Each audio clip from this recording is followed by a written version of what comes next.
And we're back at full force with two coaches, one Grizz, and our esteemed producer, Mr. AC Anthony Carabata. All right, on the ones and twos. Gentlemen, how are we doing this evening? Phenomenal. Great to be back. I was able to survive and not drown due to the deep dive's failure. Yeah, it was a little rough for you. We're okay. We're paddling. We're heading forward. Week one's ahead. Hey, listen, Week one is ahead. It's all about the end result, right? That's it. Never play the result. It's a long season. You can't get worried early. This is the type of program we run here. We might start off a little slow, but we have all the confidence in the best diver in the business. You know, it's not his fault that certain coaches do things that I have a lot of expletives to use, because even though I didn't put anything on this, but I felt the pain of the fellow diver. These fake punts and these onside kicks at the wrong time. This is ridiculous. I don't understand how people do these things. When you're winning and you're in a game late, you're ahead of the game. What are you doing? Trust your team. Like, what are you trying to like? Real smooth, I don't bro. understand. Trust your team. I don't understand. Real smooth. Moving along, we got a nice little show here, right? Where I can feel the energy building. We're getting closer to the full swing of football season. Okay, it's a jam-packed show, pretty much all football as God intended it to be. Amen. we got our NFC West preview. We're definitely talking about college football and the events that occurred this weekend. It was the first week back for college football, but we have to start with some surprising news out of Washington. Running back Brian Robinson of the Washington Commanders was shot over the weekend in an attempted carjacking. Now, we have some theories of why that occurred. Not jokingly, we're worried about the man, but this has some severe real-life implications with the Commanders, right? And also some fantasy implications as well. So, Coach, lead it off for us. I mean, thankfully, according to Coach Rivera, the young man is in good spirits. Everything looks good for a full recovery. So, thank God he's okay, and there's 100%. There's nothing bad to come about it. But now, with that being said, there are some theories out there that some of the guys that might have drafted him put a hit out on him because other people picked up Antonio Gibson later on that night, and therefore Things Robinson had to be sidelined. The tables needed to be turned So here. we might have to do some investigation. Nothing is good when fantasy meets reality. And that's an issue. That is an issue. And over the years, fantasy has become more realistic in the sense where things are on the line more than ever. The way people dress, the things you do. I mean, the punishment for being the sacco is not a good thing. No, at all. You saw Mr. Porks over there this weekend was in rare it's just form. Different. So many people, so many different ideas out there. It's scary. So, again, we wish The jury's out on that we situation. wish Mr. Robinson Jr. a speedy recovery. This is He an looked like he was, unfortunate incident for a rookie running back. it looked like he was going to be the starter. Yeah. So I mean, you don't want this. I have heard, like you said, full recovery may even have a chance at an end of the year return. So stash him away on your IR. You never know. Yeah, I mean, and listen, shot twice, got released on Monday. So, obviously extremely, extremely lucky that it wasn't more serious. Again, in line to be the starter, they're probably looking at putting him on the non-football injury list, right? So he's probably going to miss the first 4 games of the season. a minimum. Again, That's at minimum. Again, real life implications. Happy for him to be alive, but fantasy impact, whoa. Okay, Antonio Gibson got some new life. He just went to RB1 status. So let's see what happens there. But yes, we are praying for him, making sure or hoping that he makes a full return, speedy return, and he's blowing it up later on in the year. And I will say before we get into the preview stuff, having this 3-game preseason, I felt this year didn't have as bad in the injuries. Like just the craziness that usually occurs. Luckily, I think it's been, since we are touching on fantasy, it has been one of those clear ones. I remember last year, real-time Dobbins drafting. Oh, yeah. And within 2 rounds of him being picked, the poor guy loses his knee explodes. Blows his knee out. So, unfortunately, this is what we deal with. We have to be, is fantasy going to be interrupted with what really happens to these poor guys? So, just to touch on that, we're out of fake football. We're almost there. 100%. We're, as of this recording, we're 9 days away from kickoff. Hey, baby. So, let's jump right into it, gentlemen. Yes. Let's go into our NFC West preview. Okay, well, in the NFC West, we got the Seattle Seahawks. We got the 49ers. Okay, we got the Arizona Cardinals. All right, and who am I missing there? Only the And the defending Rams. And Super Bowl the defending champion. Super Bowl The champions. defending Los Super Bowl Rams. champions. I don't sir. want to say the LA Chargers, the LA Right. Rams. But we're going to start it off with the Seattle Seahawks. Their 2021 record was 7-10. And that was with Russell Wilson. They are now minus a Russell Wilson. They are in total rebuild mode, ladies and gentlemen. So This one's gonna hurt. it's going to be a rough one. I was an undercover Seattle fan because I love Russell Wilson. Speaking of fantasy, he's been my fantasy quarterback probably 6 years in a row. This year, he did not get on my team, but they are gonna hurt. They are not gonna win a lot of games. I don't know what Pete Carroll's still doing there. I didn't think he was there for a rebuild. But, I mean, I don't know, Coach. What do you think is the possibility of a Geno Smith, or is it Locke? Who's Drew Lock. Drew Lock or Those- Geno those- Smith those are the led two. Seattle Seahawks team to the promised land? Again. Is there a chance? When you say promised land, is that like having a winning season? Because that could be the only promised land I can think you're talking about. By the way, they open up against their ex-quarterback at home on Monday night for all to see. Listen, Little nugget. the way that the NFL schedules these games, it's like Oh, this year's pure, this it's sorcery. year's revenge games this year, man. It's pure sorcery. Again, they're only favored in 4 games. They play the 11th toughest schedule in the NFL, according to win totals in Vegas. They have the who's who on their schedule. Not only do they play in one of the toughest divisions in football, they also are going to play the AFC West this year, which, as you just mentioned, they play the Broncos. So a lot of their games, I mean, they're just, I don't see them winning 6 games, 7 games.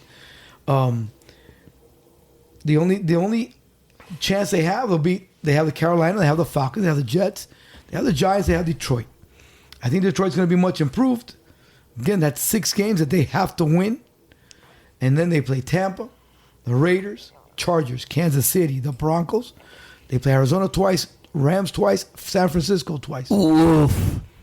That's gonna be a grind. I mean, when you compare it to last season, they were able to play Houston and the Jaguars. They played the North, which was Chicago, Detroit, 2 tough teams in Green Bay and Minnesota. They played Pittsburgh, was not that good, Washington, and New Orleans. So again, they barely scratched 7 last year with Russell. I think it comes down to a lot of play calling. I don't think they ever allowed Russell really to be the quarterback that he could be. I think they tried to run the ball too much and play defense. He's a defensive-minded coach. Most defensive-minded coaches want to do that. They want to speed up the game and play defense. It's just weird. They have 2 amazing weapons as the wideouts with Metcalf and Lockett, and they had Russell Wilson. And to not really expand on that. Unleash them. No, and the tight end wasn't bad either. I mean, they picked up Noah Fant also, who is he's a promising prospect. It all hinges on quarterback play. Font is on Russ going on the other way. I'm saying with Russ being there, Right, but exactly. they Yes. had the tight end that wasn't bad. He what was his name? He did a few good plays. I mean, again, he could catch the ball. He blocked, and it's just as a side note to your other big time receivers that you have. That's specimens. I mean, and that's these my dudes problem. are game breakers. You got to be able to use those things. Let's look at the notable departures here for a second, right? Oh, get ready. Yeah, Russell Wilson, obviously, that's the foundation, the cornerstone of what they've done for the past decade. Okay, they lost Gerald Everett, which I think that's who you were. No, it was a white guy.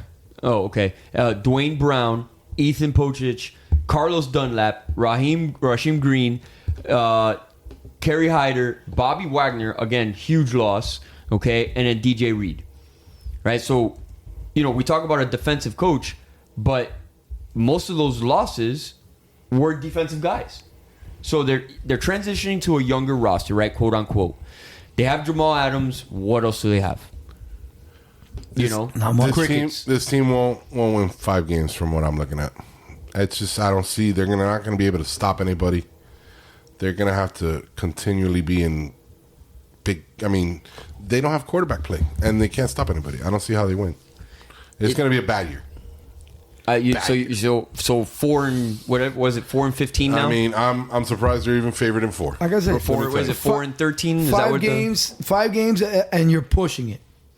With 5 games, you're really. I mean, it's safe to say that I'm going to go Pete under Carroll whatever the number is. Pete Carroll may not finish the season. No, he'll finish. He's not. They'll going finish him. They He's not give going him the anywhere. respect of finishing the season And have letting him walk go. away rather than having to fire him, Yeah, right? I mean- like a gentleman's firing. They've had a lot of success with him, and they're not gonna. I don't believe they're gonna treat him like that. They really haven't had. This will be probably the worst year under him, so I think it'll be one of those we come to mutual agreement. Parting ways. Yeah.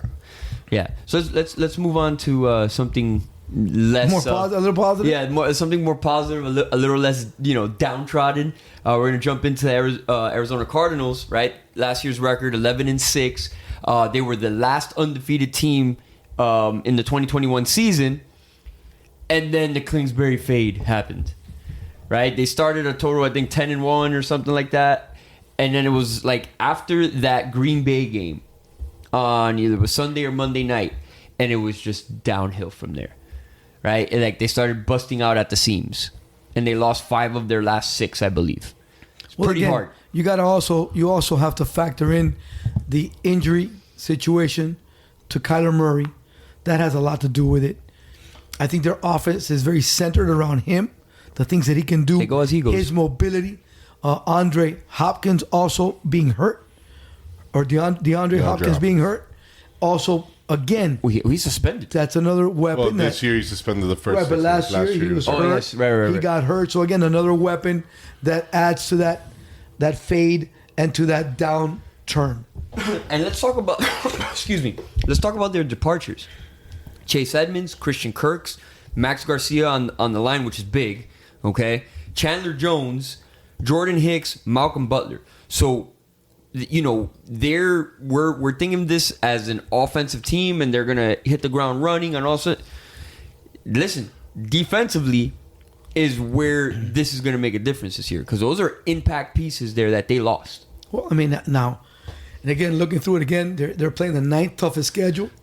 The schedule. Hold on, before you even say that, incredibly, I think to me this is the hardest schedule before your bye, because every game other than the Seattle and Carolina game, to me, could be losses because of how good these other teams are playing, and both those games are on the road. Because how they've started out hot the last couple of years and they fade, this could be one of those years without Hopkins. You started out Kansas City at Las Vegas and home against the Rams. Which we've taken Kansas City money line on that game. Yes. And then, So But again, they're gonna get the second most difficult schedule of run defenses this year. They're playing the most difficult schedule from week 10 forwards. So they're in a position where they really are going to be going upstream. They're not. It's not going to be easy from the beginning of the season. they have them at 8.5 on the win total. And my thing is that now, I mean, when we look at that, we're so used to the 16-game season. They can go 9-7, and that's not a great year. Mm-hmm. You get me? So again, that's why for me now I got to get used to the new win total. Oh, now it's 9-8. Or 9-8. I'm sorry, 9-8. Exactly. So there you go, 9-7, 9-8. So again, they're still having a winning season, but So their win total is straight down the middle. Right. You're either going to go under, they're going to have a losing season, or you're going to have a winning season. It's a toss-up. This, to me, screams 8 and 9. 8 and 9. Best. You got the loss, like you said, the loss of Chandler because- Jones. The second hardest schedule of offenses based on efficiency. I mean, they're just I can go on and on about. And it's just the different analytics. The division with the Niners and the Rams. It's just they have a. I mean, if we think that the Niners are going to take a step with the new quarterback, you're going to leave the Cardinals behind. I mean, I don't see them. Yeah, and also they were kind of in freak out mode in the offseason, right? Like they sent the first round pick to Baltimore to get Marquise Brown, right? I don't think he warranted a first round pick in that situation. So they got kind of oversold themselves. He's had some problems. Correct. Some problems with the law there. Right. Yeah, I mean, and he had a case of the drop skis as well. Well, again, they're trying to add pieces. Patchwork. They're trying to add pieces to their offense, knowing that they're going to be out of receiver, that they need more guys for Kyler Murray to get the ball to. It just put them in a difficult situation. To again, like the Grizz said, starting out the season, you got KC, the Raiders, and the Chargers. So No, again, the Rams. I'm sorry, the Rams. My fault. The Rams. So you could be 0-3. You could. Because they play the Raiders at Los Angeles. Yeah, so they could end up 0-3 playing Carolina. Then coming back and having to play Philly, which is not going to be an easy game. Seattle, Minnesota. Let's see how that offense gels now with the minute. So again, there's just a lot of variables for them that I am in agreement with you. I don't think they can reach the 9-game 9-game mark there. That little threshold. The threshold in 9 the fade continues into the beginning of the season. Yeah, they're gonna find themselves in a hole real quick. That season might come at them real fast. It's not a hole that they won't be able to dig themselves out to. And what's funny is that this summer we've had such a quarterback drama oriented summer. We had Kyler and his social media banning. He got off of all the social media. He was going to go on. What? And he signed the contract. His study woes. Wasn't it the second preseason game he was given the reins to coach a little bit at the end? They gave him play calling, so he could get a feel of it. He did good, apparently. So again, I mean, those are all little things that that have been going on. But I'm saying for a guy that they were saying didn't do too much, studying and all that, I thought that was pretty good. But I think the pressure's on him now. Oh, I hope so. That he has to start. Listen, he's my starting quarterback in fantasy, so I'm pulling for him. Then we had the continuing saga of as Deshaun turns. Mm-hmm.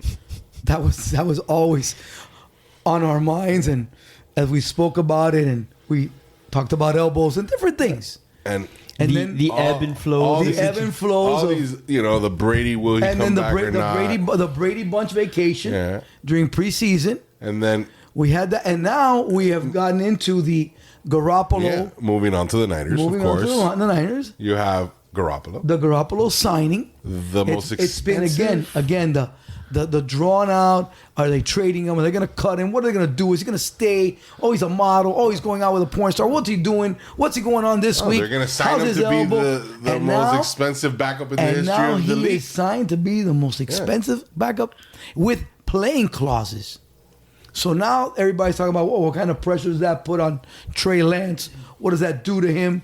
How is that going to affect him? Is he going to have a bad game? Is he going to be looking over his shoulder? I mean, again, if you're an NFL quarterback, you've got to be ready for all these things. Yep. And you got to know going in that might be there. Listen, you got to be ready for the smoke, bro. You know what I'm saying? Like, if you're a dude. You're a first rounder, baby. Yeah, if you're a dude, this shouldn't faze you. You know what I'm saying? Like, what happened to, this generation is so fragile that we're talking about, what kind of pressure does that put Trey Lance in? Like, they're looking over his shoulder. Is he going to be affected by this? Like, if you're a dude, you signed up for the smoke. No, not if you're a dude. You're the dude. The dude. But you got drafted to be the dude. Right. Okay, because he wasn't a Tom Brady sixth round. He wasn't a Tom Brady 6th round find to get to the number 3. Okay, because Brady was a 6th round find. So you're like, oh man, the gem. No, you've been drafted to be the dude. They traded. So you gotta be their way the to dude. get You better be ready for the smoke, baby. That's it. You got to understand that if this guy's if there, he's good enough, he's not gonna worry. That's it. That's exactly. And again, I do think, in all fairness, I do think that they're going to develop the game plan around him very well. I think they're going to use his athletic ability a lot. I think Kittle is going to once again become a huge weapon. The dude. For them. Debo signing also helps them a lot. So, again, I feel that they are going to be one of the most underrated. Not really, I wouldn't say underrated, but they're going to be overlooked because the Rams are in this division. They're going to fly under the radar, and then next thing you're going to know that they're 6-2. They're back in it. Right. They have a shot to go to the NFC Championship. Things like that. They're favored in 10 games. So they're looked upon to have a good season. If you look at they had an insane amount of turnover, right, on their roster. Okay, the notable departures, I mean, it's 10 deep, 12 deep, right? And then they signed another 10, 12 guys. And we're not talking, usually, yes, there's a lot of turnover on NFL rosters, but these are notable names, right? We're talking about Raheem Mostert, right? Richie James, Mohamed Sanu, right? Trent Sherfield, Tom Compton, which was lineman, Lagan Tomlinson, Alex Mack, who retired, which is by all accounts, was the best center in the league, or one or two, depending on who you ask. Arden Kay, DJ Jones, Kentavious Street, right? The list goes on. Jarquiski Tart, which was their starting safety. That's a lot to lose. Now, again, I think too much, just like we talked about a second ago with the Cardinals, too much is being the spotlight is on the quarterback situation. How do they fare with this turnover? Right? They're adding a lot of new pieces to the defense. Okay? If they have any type of positive injury regression, because that has been, and again, I don't mean to make a pun out of it, but that's been their Achilles heel. They've been getting hurt. Nice. Over the last 2 or 3 seasons, and losing big key parts of their machine. I'm going to tell you what's going to help out with all that. You start out at Chicago, then you have Seattle at home. 2 of your easiest games you can start, basically semi-preseason games, to really get this going. Then at Denver, which if people believe they're a middling team, that's a good game. And then you have home against the Rams. But after that, at Carolina, at Atlanta. They play the 13th. They have the schedule. 13th easiest schedule. They have a great schedule. Again, based on wins. So, again, to me, they are the team that has the best chance to take over and end up in the NFC Championship game. Because they are young. They're up and coming, whereas the Rams are established, aging starters. Their head coach is a smart guy, does a great job game planning. I think that, again, they're one of those teams that is going to surprise people. I think they're going to do enough right things to be there when it counts. They don't even have a true road game between October 30th and December 15th. Wow. They play 5 games, all home except for one that's a neutral game in Azteca. Let's think about this. In their division, they're 6-0 against the Rams. Yeah. They're 3-3 against the Cardinals, and they're 1-5 against the Seahawks. Wow. In the last 3 years. Yeah. But Seattle was better during that time. Right. But again, the tide has turned, I think, now in Seattle. As we mentioned, the Cardinals are in flux. So much of a transition. Even though they still have a lot of their pieces, they're in transition. The Rams, we have to see how well the elbow works out for Stafford. And I do think that the 49ers will be there. We have here a 10 win total. Yes, sir. No, hold on. It's I see it at 10 where I'm at. I'm going over. I'm saying 11 at least. I'd like it at, I guess, at like 10.5, but I could push at 10. 11-6 is always. But yeah, I think 11-6 is very plausible. So 11-6, you think they have a chance to win the division, is what you're saying? Yeah, I mean, I really do. I really believe that they can be right there between them and the Rams. It'll be down to them. Speaking of, it's basically the Super Bowl champs, right? Los Angeles Rams, their 2021 record was 12-5. Okay, obviously made it to the Super Bowl. The Matthew Stafford bet paid off. Right, took him the distance. Okay, now again, like with all these, we talked about all these teams. Okay, they did lose some important pieces. Right, Sony Michel, Odell Beckham, Robert Woods, Andrew Whitworth retired. Okay, Austin Colbert, Sebastian Joseph Day, Von Miller, Darius Williams. Okay, and you can't leave out the punter, Johnny Hecker. But those are big names. Those are dudes that helped them win the Super Bowl. Those are dudes that got them there. I mean, up front, the offensive line, you're losing 2 of that bona fide zone offense that they had, right? Whitworth and Corbett. Like, that's rough, right? I think, yes, like we've talked, they take a regret. There's a regression there, okay? Now, they did add Allen Robinson, okay? They did pick up a offensive tackle in the draft. Okay. Brian Allen. They got Bobby Wagner, so that kind of, replaces a pass rush-ish situation there with Von Miller. He's also a great guy in the locker room. Yeah, he's a locker room guy. I think they have great leadership in the locker room. Former Super Bowl MVP, right? Bobby Wagner. Now, we got to touch on this. There was a skirmish the other day between them and the Bengals. We had freaking Bengals, the best player in the NFL, Aaron Donald, with a helmet in his hand, swinging it. So I don't think that's a positive thing. I don't know how they're going to handle that. There has to be some type of penalty. It was practice, punishment. coach. When you swing the helmets, whether it's practice or not, I think you got to do something. So I agree with you, right? And I heard this discussion earlier in the week, and it made total sense to me, and I agree with it 100%. Okay? You don't want to see it. It is a blemish, okay? But I don't think teams are going to want the NFL to intervene in these situations because now that's opening the door for the NFL to tape, to monitor. They've already said that it's a practice situation that the team must handle it. Right. They've already stepped away from it. But again, as a team, I do think the Rams need to step out and need to, again, as important as he is, I know he's an important cog. He is the guy on that defense. They have to do something. A fine? A fine. I don't know if you suspend them one game. I don't know. But again, I don't think that the idea of him swinging a helmet during practice is acceptable. No, I don't accept it. It's just you talk about getting the NFL involved, right? Like that opens Pandora's box for these practices. Not the NFL, but I agree with Gil as well. The team needs to set an example. They're not going to suspend them because it's the home game against the Buffalo Bills to open the season of your defending championship. However, he should be fined. He's making good money. Give a nice little fine to set yourself looking like you did something. But at the end of the day, not cool. We could fight other ways. There's no need for the helmet throwing, and if you connect, then the NFL stepping in for real. If something happens to him and the guy is out for the season, you don't want that kind of thing to happen. And it's been happening a lot lately in these practices. Call it what you want. Little hot out there, Grown men don't like each other from other teams. Maybe they shouldn't have these, but it is what it is. We gotta have order. Sadly, Can't be savages. Sadly, those scrimmages and the things that they do are very beneficial. They are beneficial in the preseason. I was going to say, to be quite honest with you, they might be better than the actual games. They are. They really are.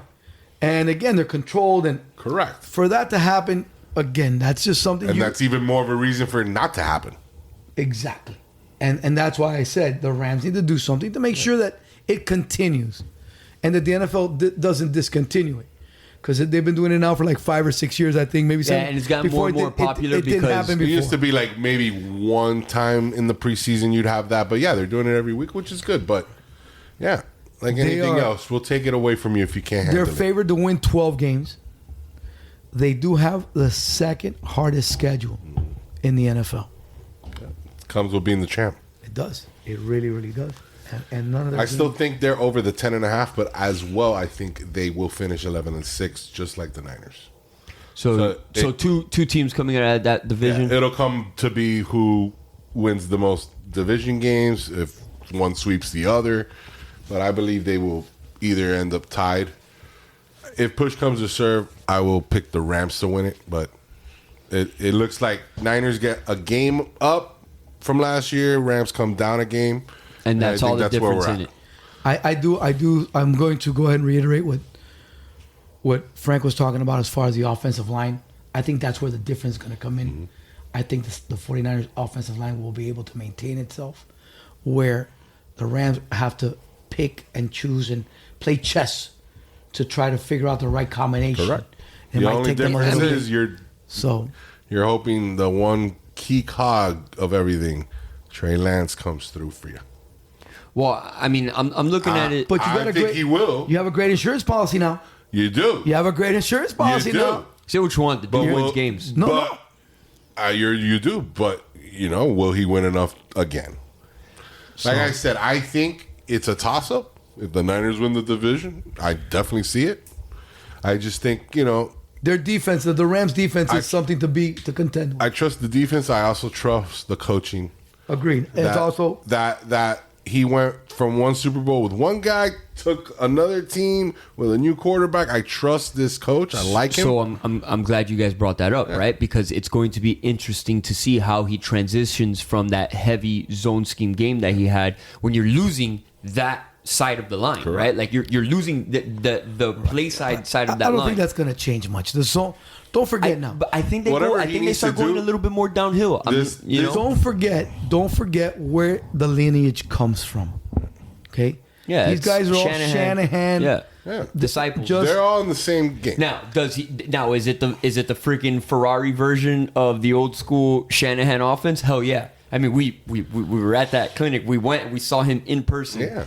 And they do a lot of things in motion, and he is a tactician. Clinician. Yes, he is a clinician. He really is. They do a great job, and it's all the same play. And he runs. I think he sets up like 6 or 7 different plays off of the same play. Outside zone, the same play, and jet sweep, right? Because people talk, the NFL pro style, and they say the game is different. No, bro, he sets it up on a jet sweep, old school. Come, Poppy. You know what I'm saying? And this guy's 36, guys. No. Again, that's why him for decades. Just put it into perspective. To build this kind of legacy, he took over as a head coach at 29, turning 30, and has been able to take them to 2 Super Bowls. I took over a high school team at 29, and I'm struggling. No. This is what I'm saying. But this is why and won. This is the luxury. Won 2 Super Bowls. Yeah. This is why I can say this, because I'm going to give him the luxury of proving himself, because I believe him to be that great of a coach. That coaches like him, like a Mike Tomlin, that they constantly are winning. There are reasons these are winners. These guys, and I'll say this: they're Andy Reid's. These guys just continually coach well. As such a young coach, it speaks volume at his ability to be able to connect and earn the respect of the players that he coaches as the head coach. Because at that level, players are his age. Older than him, some. I mean, you never know. Like, he was dealing with players at the point when he started, in their prime, they're the same age as him, who have the superstar like prima donna syndrome, and he was able to get through to them and connect and get them to be successful and buy in. When most dudes think, "Oh, you're a kid," hey, sit down, shut up, youngin. You know what I'm saying? And he was able to do that. So that speaks volumes in terms of his not only his football acumen, but his maturity. I think that the way he sells what they do and how they're successful with everything that they do brings in a whole different world for them. It's also, again, as I mentioned, the pedigree, where he came from, the things that he accomplished before he got there, and the staffs that he was on. I think that that's one of the reasons that they do respect him as much as they do. Fun fact. Did you know that he beat out, I believe it was Calvin Johnson, as the Mr. Football for the state of Georgia when he was playing? That little guy? That's funny. So think about that. That's pretty crazy. But that's a close out. Or I think we agree, right? It's between 49ers and the Rams. It's probably a push there, right? We're not going to know. It's going to come down to one game. I would agree with the Grizz, right? I'm going to give the slight edge to the Rams just because of pedigree, right? They've been there, right? Whereas the 49ers... I mean, the Niners have been there as well. Niners have been there. Trey Lance hasn't been there, but they've been there. That makes a difference. Trey Lance hasn't. And again... our coach here is correct that everything that the Niners have are some of the things that the Rams, I think, are missing.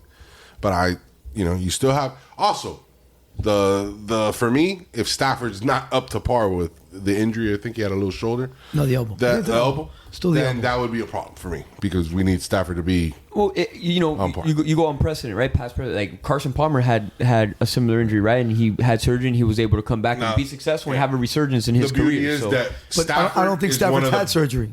Oh, I don't think he's had any surgery. One of the things about Stafford is that guy plays under any type of injury. I love the heart that guy plays with. So once again, another guy I don't count out. But like I said to you guys, either one. I just think this is either one of these teams will be again in the Super Bowl. And I mean, and it's easy. It's safe to say that both of them are going to make the playoffs, right? One of them will be the wild card. But yeah, listen, that's why they play the games, right? We'll find out here soon enough whether we were right or we're wrong. This is a show of accountability. We're going to call ourselves out. Oh, next week, when we do our last division, the AFC East. I'll be personally throwing out my definite Super Bowl predictions that you can write home about. I'm not a diver like the Exciting Gil. times. I'm not a diver, but I throw out a few gems here and there that you can take with you to the bank. On that note, we're going to be right back with some college football talk.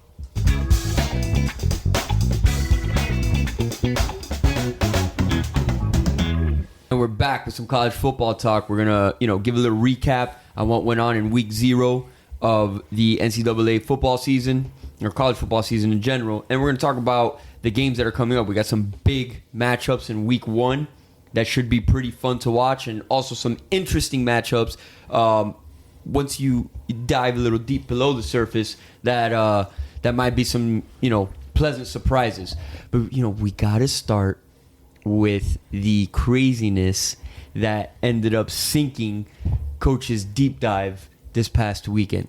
Northwestern taking it against Nebraska, 31-28. Kudos. Just when you thought you had it in the bag, sir. No, never. It's never in the bag. Psych! I never think it's in the bag. That's never part of my mantra. I do give Coach Fitzpatrick and Northwestern all the credit they deserve. Coach Frost, again, I don't know if it's panic. I don't know if it's pressure. I don't know what it is. His offense was looking solid. The defense was starting to get some stops together. And they were up by 11 points. Did you just let the guy off, easy with a choke job there? Who? I didn't let him off easy with anything. Oh, okay, just making I sure. said that, again, I don't know if it's... I can't explain it. He's up by 11. What is the necessity to do an onside kick? Who are you trying to fool? If it works, it's like, oh man, but why would you do that? If it doesn't work, all of a sudden now you're giving them great field position.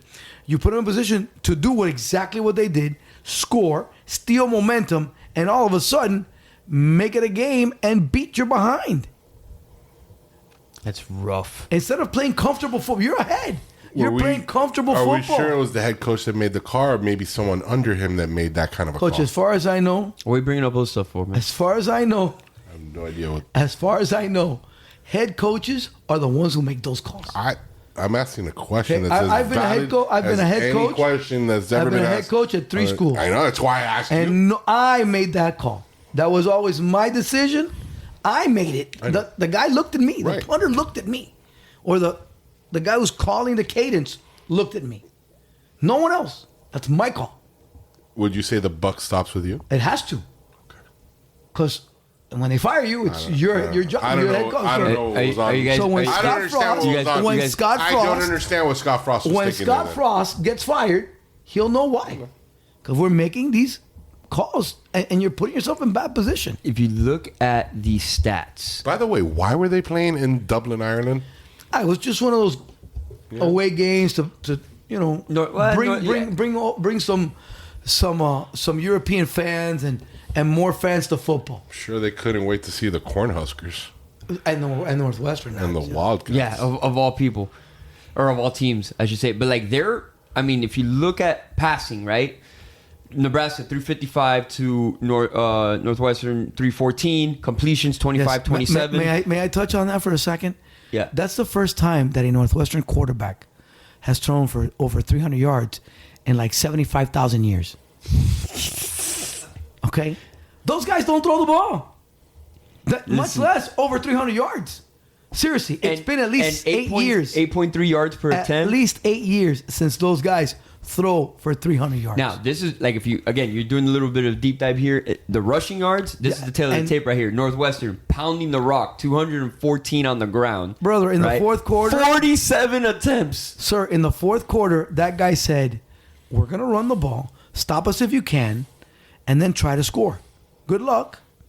And he took the air out of the ball, and they could not stop. But that's where the game. You have to run the football to be able to win football games. If you're winning, yes, you start taking the air out of the ball in the fourth quarter. You compete for 3 quarters. If you're ahead and your defense is playing well, yes, you start now grinding that clock. Listen, Nebraska only rushed for 110 yeah. total yards. Well, again, you have to remember now they have a new offensive coordinator. Whipple is there, the guy who was Right.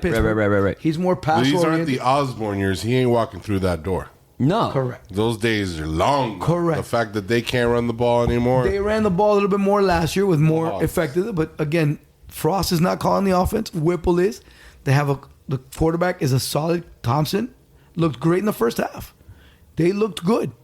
But again, they allowed the other team to stick around long enough, made stupid mistakes, and it cost them the game. And listen, you have to give credit to Fitzgerald because that dude has proven time and time again that he is one of the best coaches in college football. Coach. Because he does more with less. This is Northwestern is a extremely the academic requirements is insane to get there. Well, you do know that they're the ones solely responsible for us not having EA Sports college football. Yeah, because all those future lawyers, those smart guys are like, hey, they sued. They say we want money. You guys are making money off of us, and that's how all this crap began. Because they put together a legitimate case, and everybody went, huh? And they hit him, they started all this up. But that guy has never had like the same amount of bullets that the rest of the Big Ten has. Correct. He's doing it with half the bullets because dudes that start on that team, he's loyal. He's there for his alma mater. He's a good coach. He is he's getting what's done, and that's why he will he never will. He has a lifetime contract. Nice. We'll never know that. They gave him a lifetime contract, and he could have been poached. Of course, many times over. Yes, I don't believe he leaves because of that. He could have left, obviously, so many other times, and he's happy. And you know what? I'm happy. There's coaches still that are like that. And there's few and far between nowadays. And they might not be contenders, but every now and then they have a run. They play well. Yeah, every 3 or 4 years when they have a senior heavy team. His trend has been every other year. Yeah. Last year they had a bad year, so technically speaking, this year is supposed to be a better year for them. Yeah. They've won their division a few times in the Big Ten. Again, they run the football, play good defense, doesn't make mistakes. He makes you beat him. Hit admissions every now and then, opens the valve a little bit for him. I mean, again, he recruits the right guys. He really does. He recruits the right guys.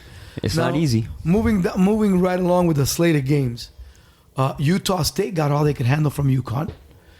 The new UConn Huskies version lost 31-20. Utah State again is one of those teams that had a great Cinderella team last year. I think they're gonna struggle this year.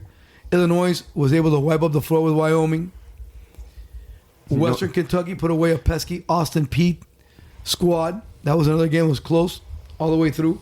The mighty Florida State Seminoles beat up on a FCS team 47-7. So we'll see how that works out. Florida Atlantic beats Charlotte. That is a conference game. For some reason, Charlotte can never, I don't know, they can never put it together. And that guy's done a good job there, but he just can't, I don't know, they just can't put it together. Yeah, they look like they've been impressive, preseason and looking like, whoa. They've had a couple years where they go 5-6, all of a sudden, and they can't get over the hump. We'll see what our boy over there at Florida at FAU can do the rest of the season. North Carolina struggles with Florida A&M. Florida A&M was in it till halftime. It was 28-14, then it was 35-24, and then finally in the fourth quarter, Carolina was able to put them away. And I'm telling you, that game right now is doing a lot for the line in the App State game. That line has moved towards App State. It even got to a pick'em. It's back to North Carolina -1.5. That's going to be an interesting game this weekend. North Carolina at App State. Upset alert?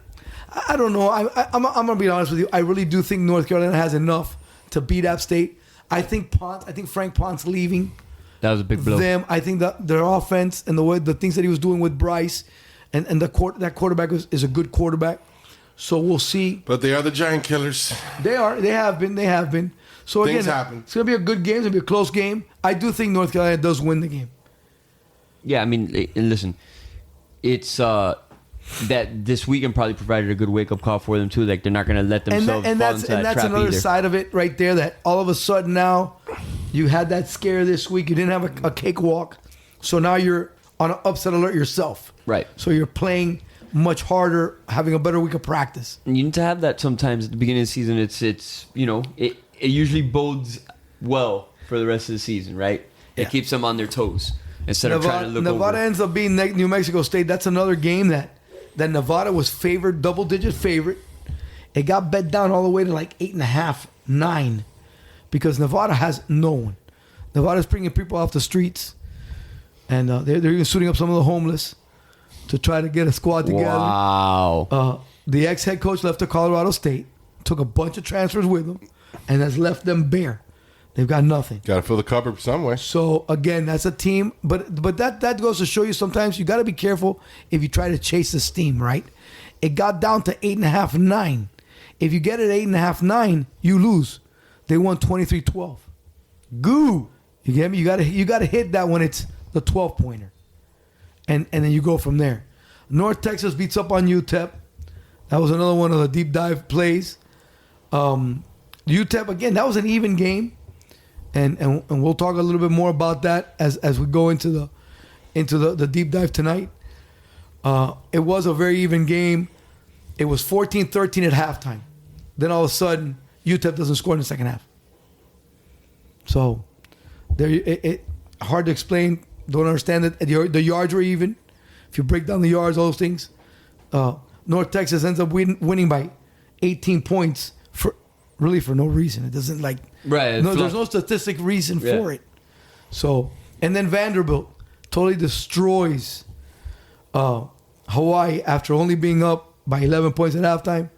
They came out in the second half and blitzed. Nuclear. Vanderbilt just takes care of Hawaii. The Rainbows just they didn't shine. They didn't come back out from it. That's another team that's also, I think, is going to be one of those that's it's gonna be long. Yeah, it's gonna be a long season. Tommy Chang, buddy, taking over your alma mater is gonna be rough sledding there, bud. It's a little different from being the quarterback. Right. Yes, sir. Is he the all-time leading passer there? No. There's another young man that He passed was away. at some point. If I'm not right? mistaken, he passed away. Yes. It was the quarterback that passed away. The quarterback that passed away. He definitely is. He's top 3 all Correct. time. Wait, when he graduated, in the NCAA. he was, right? Because Tommy Chang's he was was quarterback the top a long of time the ago. NCAA. Yeah. So, all right, let's move into this weekend slate of games. Starting on Thursday night, we got some bangers early on, right? We got Penn State, Purdue in conference game real early. How do you think this fleshes out? Because I think Purdue's gonna put up a good fight. that's what I'm saying. Like this is always this is kind of like a pride game for them. Purdue's defense has been sneaky good. They have a really good quarterback. I think Jeff Brom's done a great job there. So again, this is one of those games where I would say it is on upset alert.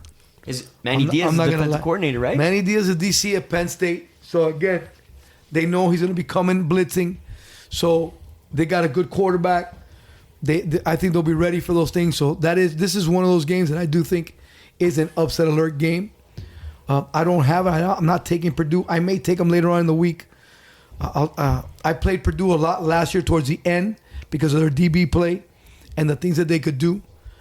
Penn State, again, if you can get 3.5, it's not bad. If Penn State wins by 3, you covered. So that for me is The point total is 53 for that game. It's come down a point. It's come down like 3.5 points. It started at 56.5. I go under there. I'm going to go over. These teams, for some reason, to me, feel like it's going to be a Thursday night shootout. Really? Yep. I feel First game. grinded out is where it's at. Well, the problem is that with that, I mean, Penn State may grind it out more than Purdue. No, I think Purdue wins this game outright. Purdue's going to come out slinging Double the ball. digits. Wow. 38-27. Double digits. Whoa! Yeah, can we write that Wow. down? That's gotta be a post. We gotta post Oh that. my goodness, 30. That is 10 point. coming in. Don't put the money on it. Wow. I'm not the diver. But if you're giving us a 10 point, Super that's white like a hot. sprinkle play. I like to Oh talk my about it. I gosh. just like to say things like that sometimes and see if it sticks to the It's wall. a hell of a call. I mean, whoa, wow. I said upset alert. You're jumping like, Let's go. whoa, right over. Let's go dive in the pool. The schedule's went intercontinental ballistic missile on us. Oh, man. Wow. Well, okay, let's regather here. Let's move on to go. Yes. No, I'm saying the next game I would like to hear from the Gilski. An old matchup, the backyard brawl. West Virginia Usually at ends the season. Pittsburgh. This is starting since they're not in the conferences anymore. You steal my thunder. That's where I was going. Well, gotta be quick. I do like Pittsburgh here. This is one of the games I've teased for this weekend. They have a new quarterback, as Mr. Pickett has graduated. They're gonna have a new OC, but they have everything else coming back. Their offensive line comes back. Their whole defense. I mean, they're loaded pretty much everywhere else except for the quarterback. And the quarterback, I'm not gonna say they're not loaded because he's one of the former USC guys that played well. I want to say it's Slovis is their quarterback. Mm-hmm. So again, it's not like he's chopped liver. They have a solid quarterback situation. I don't know. I mean, again, the OC is Signetti, who's been here before. He's a good OC.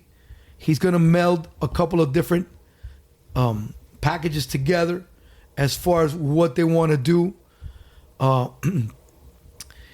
He was also an NFL guy. He's coached NFL quarterbacks, Rodgers, Eli Manning, Alex Smith.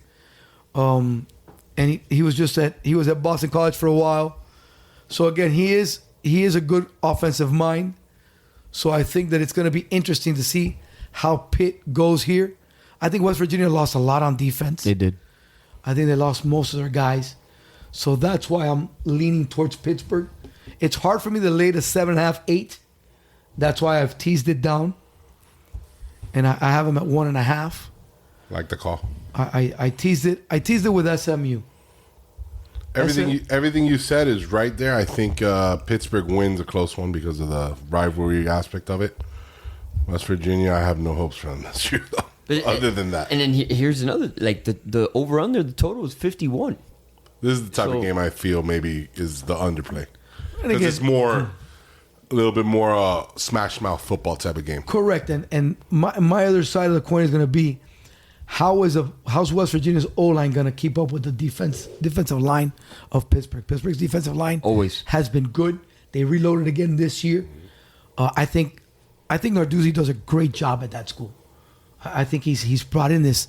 You gotta love a coach named Narduzzi. He's brought in that work collar mentality, that blue collar work mentality. I mean, he's a 40 cover. He's a 4 quarters cover guy. Listen, he likes to press too. He plays a lot of man. He does a lot of things. He's a quarters guy. I don't know. I think he's more of a man guy than quarters. I'm not gonna lie to you. He's a quarters guy. All right. Again, if I go back to his breakdown, he does a lot more man than quarter. If you guys know, I'm a uniform guy, and I love their old school units that they went back to. The old school Dan Marino look with the mustard yellow and the bright blue. That makes you stylish. And when you look good, you play good. So, once again, you got Pitt winning this game? I do. And as I said, I teased them. It's one of our add-ons for this week's good tease. Deep dive. I teased them with SMU because I refuse to think that North Texas is any damn good. So I'm fading them again this week, and I'm taking SMU. And I played them minus 10.5, and I teased them. Don't Andy on yourself. It's all right. It is what it is. All right, moving on to Friday. We got Illinois versus Indiana and Western Michigan against Michigan State. Okay. Illinois against Indiana is one of those games that we gave you guys last week at plus 5.5. The line has moved down to 3. Ooh. Illinois looked good last week. They moved the ball extremely well against Wyoming. The quarterback played well. And we think Indiana's not going to look good. I don't think Indiana has a team for them. So, again, it's going to be rough sledding for Indiana this year. They've lost a lot of pieces. So, we will see how this works out. I do think that Illinois has a good chance to cover, if not win the game outright. Michigan State is minus 23 against Western Michigan. I don't think it's going to be that much of a beatdown. I'll be honest with you. Game one, I don't like. Neither team has momentum, high hopes. Like Michigan or Western Michigan's going to come out, fired up, in-state rivalry. I think it's going to be. I think Michigan or Western Michigan covers that. My problem with that is that Western Michigan has dropped a lot of pieces this year. They're not the same team. Even their quarterback, a young man by the name of Eberle, played there last year, quarterback for 3 or 4 years. Yeah. Great athlete. I just think they've lost a lot of pieces. So I don't think that they're returning production. And the teams that they have there, they're only returning 21% of their offense, 42% of their defense. So I just think that Michigan State is gonna manhandle them. Impose their will. I don't lay 24 points with anyone. Well, not say anyone. I do with Alabama, but other than them, I really would not lay points with anyone. Okay, and again, I do think Michigan State does manhandle them. I think coach is doing a good job of bringing in transfers and things like that, and Western Michigan can't keep up. The Spartans are dropping 50 on them. I don't doubt that. That could be. I mean, that might be a good Whether play. they cover that, because I don't know how many points Western Michigan. Right. Spartans are dropping 50. Maybe the team total is a good play on that. We'd have to take a look at it and see where it's at, because the over-under is 54.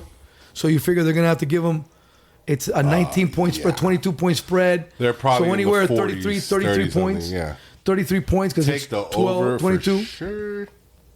33 and 22 gives you 55. So they're probably looking at 33 points as a team total there. You got the barn burner of Temple and Duke. I'm not even that sick to bet that game. No. You are. Okay, no, Yeah, I'm you not. are. No, I am not. Even though I am inclining towards Temple, because 7 Real points. quick, by Duke I wanted to move past. almost makes me want to puke in my mouth. 2 games real quick on the Friday schedule before we go to Saturday. You had said you don't think Colorado's doing anything. So TCU over Colorado, right? Obviously. Yes, my only concern there is, again, the line started at 9. We're up to 14. So it's I'm not saying to bet them, but you're just TCU saying should win. Colorado's With not that- going to look good with this that year. being said- you said you're going the under 3. And with that being said, there's some books already offering 2.5. Okay, and the juice is up to minus 180 on the 3. You need a Okay, 2.5 over. so again, the 3 is getting. How about this one? Vatek, Old Dominion. Did not Old Dominion upset them last year? Man, can I tell you that I was very close. Yeah, that's why I looked at taking- this one. To taking the points and Old Dominion, because their quarterback comes back. They upset them. Their offense is nasty, but I have such an incredible amount of respect for the new head coach with Virginia Tech. I think Pry's going to do a great job there. I don't know if he's got the pieces to run his defense yet that he ran at Penn State, but I do think that they're going to be a very good football team moving forwards. The other part of that bothers me is Old Dominion is somewhat of a popular underdog. They're getting 70% of the bets. Anytime you see a popular underdog, it worries me. I like underdogs, not that people don't like. I want the underdog that people are spitting. The fact that we're talking about Old Dominion right now is ridiculous. So that's how it is. That's how it works here at the two coaches, one Grizz, and how we find the deepest of dives how with this deep man our right dive here. goes. Oh, we're deep. How we're deep our extremely dive deep. goes. Moving on to Saturday games. All right, I think the ones that are the most high profile, we got Oregon and Georgia, Cincinnati and Arkansas. Oregon, Georgia's favored by 17 here. The total is 53.5. I think it's close early, and what I mean by early, by like the first quarter, and then Georgia just imposes their will. I Like think it's just going to be too much coming at Oregon. I think it's 21-0 getting off the bus. That's just my opinion. I think Oregon, as good as they may be, it's gonna take them a little bit of time to gel. Mm-hmm. New quarterback, new staff. They're just And Georgia has everybody as far as coaching there, except their DC. But again, Kirby Smart is the dude, right? His guys, and they're running. What's the spread on that game? 17.5. Georgia favored by 17.5. I mean, I think it's a toss-up whether they cover or not. I think they win. I could still see it being like 24-10. I don't think Kirby Smart trying to blow the doors off of Lanning, which is his former coach, his former assistant. So correct. Anytime that they get up by 28, anything like that, they're gonna run the ball. They're gonna, and these guys might I get just up don't back. think it'll probably be as explosive off the beginning. It might be a backdoor I just think cover. the defense will win them the game. I just think it's gonna be a backdoor cover. Yeah. Once they get past 10 points, they win the game. That's what I'm saying. So, like I said, I think it's gonna be a backdoor cover with Georgia there. But I wouldn't put any money on it because Georgia ends up scoring 50 points. They could. That's the thing. Georgia, They could. That's my thing. I don't see it. So that's my concern with Georgia. Some of these big games that I've seen them play, it looks like they start off a little slow. They win them. I'm just saying. I think and winning by 2 touchdowns against Oregon still not a bad deal. And what's crazy about this is that we're talking about a team that's currently preseason number 11 in the country right now. But it just shows you the disparity between a team that's ranked number 3. By the way, won the national championship, and they don't get the respect to be ranked number 1 overall preseason. They're ranked 3rd. It's just what Alabama has understood. done. You got- and here's they the lost thing: so the much on preseason defense. rankings. They just I lost think- so much on defense. But at this Listen, point, it's not a but- rebuild. It's a but it rebuild. doesn't matter if Yes. it's. Hold on, guys. Go I ahead. don't think Georgia, Oregon. I personally can't stand preseason rankings. You don't know anyone. Preseason rankings is just a dressing just to make it look good. No. Because you got to have numbers next to it because we're all about numbers. Right, but what I'm saying You is should start with rankings week 3.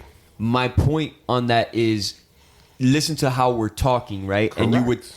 say somebody who's ranked 11 in the country, right? Which Well, their perception is okay. They're going to be they pretty lost good. their head coach. We're talking about them like they're No. doormats No, compared to But this Georgia. is also- the disparity is what I'm saying. What it is, it's you're playing an SEC team of the caliber of a Georgia or Alabama to start the season on a road. They're a West Coast team. All these little factors, especially in college, where it's rare that these Pac-10, Pac-12 teams go east and west. It's rare for them to the game we'll talk in a few minutes. Utah, Florida. They never happen. They're neutral games. They're going into the hedges at 3:30. And again, It's not going to look good for them. Georgia, I don't think it's a blowout. Georgia, like that, but I yes, still you're think absolutely they right that they reload. But again, the two teams that they have in front of them didn't reload, or they did, but they still have the same guys that played last. So they're a little bit. That's And why they they're got better. That's why a little bit better. Okay, now again, Georgia's offense should be solid, and no, Oregon is not a doormat. But again, when you compare them to Georgia and Ohio State, okay, guys, Ohio State is favored by 17.5 against Notre Dame.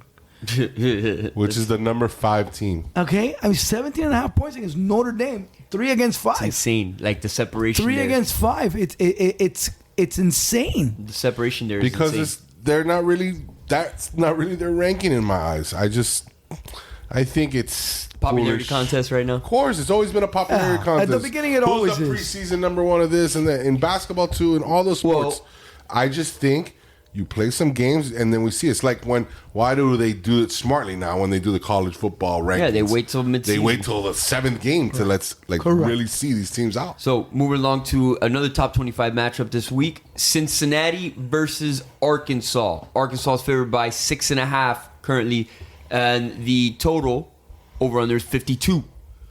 Do you see that Cincinnati may pull out the upset here? I don't think they'll upset. My numbers tell me that it should be a close game. Cincinnati should cover. I'm not playing the game because again, there's a lot of turnover with Cincinnati as far as their quarterback.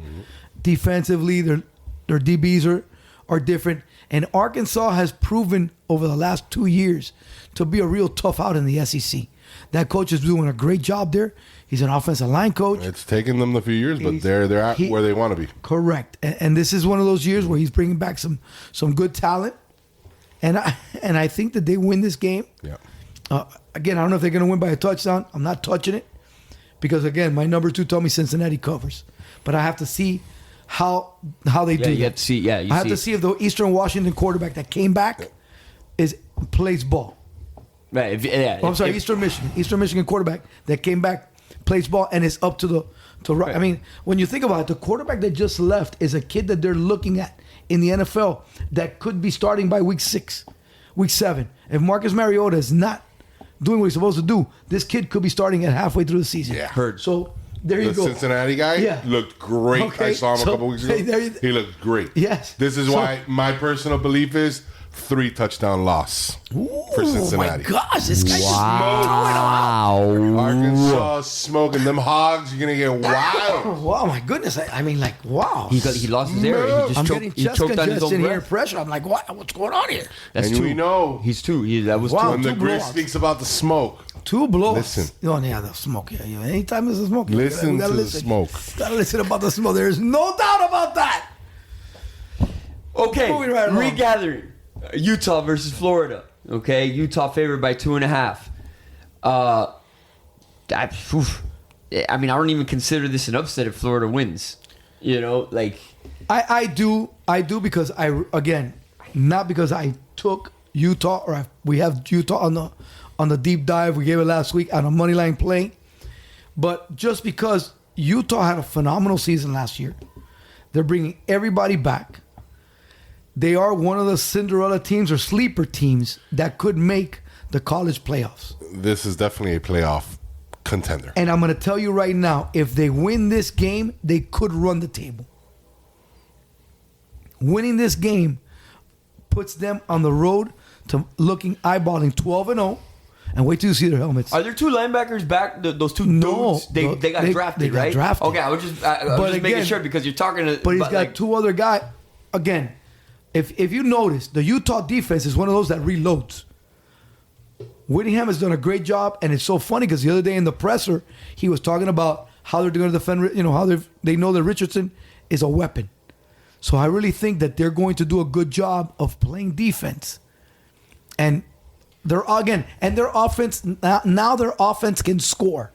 Before it was 3 yards and a cloud of dust. Yeah. Now their offense can score. I mean, I love watching their defense because like those dudes, and the money line has their moved, ears back and go. The money line has gone from 135 to 145. So again, we're getting some closing line value there. I'm going to tell you the game. This is going to be the most disgusting game that I'm looking at. I'm thinking about. And it's one of the teams that I think is one of the better teams in the NCAA this year. Do I need a barf bag for this? You may have to, because again, I'm looking at it. It concerns me because it's what's called the typical line freeze. Okay, you've got a BYU team going to South Florida. I knew it. Got a BYU team that's good. They're a good football team, and they're going to lowly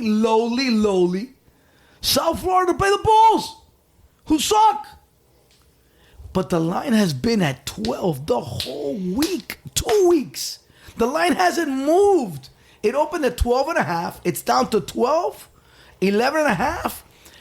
BYU's getting 71% of the bets. So that tells me, man, I really should be taking South Florida. No, and then the total's at 58.5, which is like teetering on barn burner. I'm telling you, it's disgusting. It is the disgusting play. I'm not gonna lie to you. It is a disgusting play. And like my thing is did we miss something? Like this isn't USF from 2007 when they were ranked he does, second in the country. But again, to Coach Scott's defense, he has been doing a good job of recruiting. He's got some players now. They do have some players. They might not just win. They might just win 5 games all year. But I think they're going to be a much better football team. They're going to be faster. They're going to play good football. Okay? They're not going to win the AAC by any stretch of the imagination. Man, they have a tough schedule. But I'm telling you, I keep looking at this and it keeps telling me. Because again, your first look at it, what do you think? Grizz, when you take a look at the game, what do you think? Without knowing anything, BYU should win by 4 touchdowns. Right? That's what you look at. But here you have a line that's at 12, it opens at 12.5. Okay? Circa has it at 11. The Westgate at 12. South Point at 11. DraftKings at 12. Caesars at 12. WinBet at 12. Bet Online at 12. Heritage at 12. Do you see South Florida putting up points? The bookmaker at 12. Okay? I'm sorry, 11.5. To be honest with you, I think they can put up points. I think they can keep it at a close game. That's what again, and let me tell you something. And sometimes it's not. And but will BYU get 40? Can I tell you what the worst part about football is? And about gambling. You know what the worst part about gambling is? It's not about the teams. It's about the number. And when the number's there and the number doesn't move and they keep betting it and the number's not moving, that means there's a lot of money on the other side. That means the guys, the deep pockets, are taking the points. And the bums like you, me, and Morales, we're going, yeah, bro, BYU's going to win by 21. BYU's going to kill him. Bro, 12? Come on. No. Okay? Wait, let me defend myself here. Okay? Coach, listen, I know you're a good guy. I'm not going to bet the game, but I'm just going to put out the score. I don't bet games. You don't bet money. You don't bet, so you can't talk. But when I just threw you in as like an example. No, but you call timeout. You call me. Oh my gosh, yes, bro. You don't gamble, so you don't count. And I give you my advice. What happened the last time you didn't take my advice? You always win. You always win when you don't bet, because you don't bet. What happened the last time you took my advice? I'm going to win this right now. 55-28 BYU. Wow. I'm not going to put money on it, but it's going to hit. Like I said, that might be one. I might. Listen, If I I have might take one it. word for you. That's one You that I can might fake me take. all day if you want, though. Memphis. Yes, Coach. Memphis. From 3 or 4 years ago. Yes, and Memphis was up by 4 touchdowns, 5 touchdowns. UCF came back and won. Great job. You got lucky. Told Okay, you. how much money did you win? None. Exactly, because you don't bet. I went through so you. but no, you don't, because your knowledge or your application doesn't work because you don't bet. I don't. I stay away from it. So that doesn't. You are a nodal contender. Some of our brethren should heed that advice. We're moving along. Okay. Notre Again, ahead. Notre Dame at Ohio State. I mean, listen, I followed the public on this one. I took the 17.5 for Notre Dame. I didn't put a lot. I put like $40 on it, just so I could say I put something on it. I think that Notre Dame will come out with a chip on their shoulder. I do believe that the young coach, I think they'll play for him, hard for him, and I think they'll keep it under 17. I don't think they'll. And again, Ohio State's another one. Ohio State can beat them by 35. They're my team to win the national championship. I think that nuke incoming. I'm not. I don't want to keep saying this, but I think I'm like a broken record.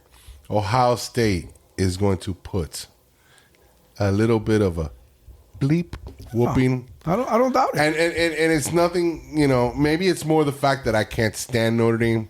I can't stand Ohio State. Both these teams are two of the teams that I can't stand. But Ohio State wins this. I will tell you this: by 30. Notre Dame is a lot more palatable now that this dude is gone. Notre Dame will never be palatable. By the way, please, never. Listen. I never said. I said out more. your mouth. It's a relative term. I'm gonna put it out here for those of you listening. I put it on the chat.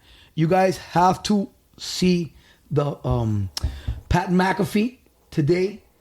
They had the Lou Holtz.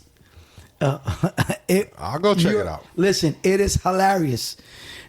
Today on one of those, Lou Holtz put out that one of the reasons he's glad that Kelly's gone is because he wrote him letters and Kelly never answered. You guys have to hear it. You have to hear it. It is hilarious. It is. I'm telling you. I mean, it's just so telling that nobody hilarious. went with him when he left to LSU. All right. Well, it's hilarious. Going on that, let's go to that game the day after on Sunday. FSU LSU. Ooh, I mean, I think this is only a big game because of name brand, because both these teams are on the, well, LSU correct. Still could probably, I probably give them like an 8-4 win this year. FSU's the team that maybe 7-5 or something like that, but they're trying to get back. But it's a big game. They're putting it Sunday night for everybody to see from the Sugar Bowl in New Orleans. LSU and FSU. What do you think, Coach? That's another game that, again, it pits a team that has a new coaching staff, new quarterback. Everything is new with the LSU Tigers. Everything is new. That's another game where the line has been at 3.5, has been at 3 the whole time, and LSU's getting 80% of the bets. Ooh. LSU is the popular favorite there, and that's one of those where I think Norvell's going to do a good job this year. As much as we hate Florida State, as much as we're UM fans, I really do believe that Florida State is going to be one of the better teams in the ACC. I think they're going to play good defense. I think they're going to run the football. I think that quarterback is going to be a little bit better. And Norvell does a good job. I'll shock you one bit more. I picked them to win this game. And it's not. It hurts me saying it, but that's a smart. Again, you know what? I think have them win this game. Get yourself some little confidence when you come in November and we give you that smackdown.